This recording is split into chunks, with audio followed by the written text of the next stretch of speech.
கொடுத்தாங்க. அது வரைக்கும் இந்த 5 விரல் மட்டும் ஊனி வச்சு நடங்க. பாதத்தை கீழே வைக்காம இந்த 5 விரல மட்டும் ஊனி வச்சு நடங்க. 3 வாரம் சென்று வாங்க அப்படின்னு சொல்லி அனுப்பிச்சிருக்காங்க. கர்த்தருக்கு நன்றி. இன்னும் ஒருத்தவங்களுக்காக நான் சாட்சியா சொல்றேன்.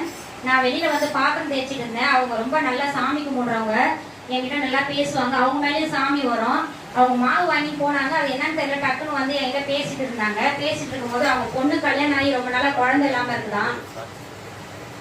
அவங்க பொண்ணு கல்யாணம் ஆகி ரொம்ப நாளா குழந்தை இல்லாம இருக்கிறாங்களா. ரொம்ப வருத்தமா சொல்லுவாங்க. ஒரு நாள் பொன்னியம்மன் கோயில கும்பாபிஷேகம் நடந்தது. நான் வேலை முடிச்சுட்டு வந்து பஸ்ஸுக்கு உட்காந்துருந்தேன். அவங்க வந்து என்னை கூப்பிட்டாங்க, வா லட்சுமி உள்ள அப்படின்னு சொல்லிட்டு.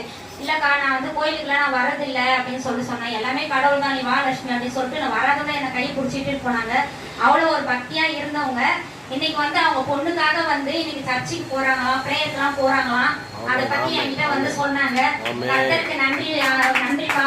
கர்த்தர் வந்து உங்க பொண்ணுக்கு கர்ப்ப கனியை கொடுப்பாரு, நம்பிக்கையோட இரு. நானும் எவ்வளவோ சாமி கும்பிட்டேன், மனசு வெறுத்துதான் என் பேச்சுக்காக நான் அதுல போய் நான் சேர்ந்தேன்.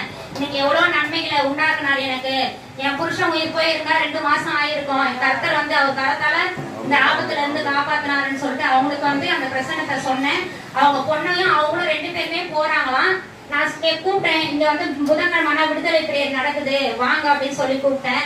நான் அடுத்த வாரம் 6 மணிக்கெல்லாம் நான் வந்து கூப்பிடுறேன், அடுத்த வாரம் வரேன்னு சொல்லியிருக்காங்க. ஒரு புதிய ஆத்மாவை நான் அடுத்த வாரம் கொண்டு வர்றதுக்காக ஆண்டவர் வந்து அவங்களே என்கிட்ட வந்து பேசுற அளவுக்கு கர்த்தர் வந்து அவங்க வாயில வார்த்தையை சொன்னாங்க.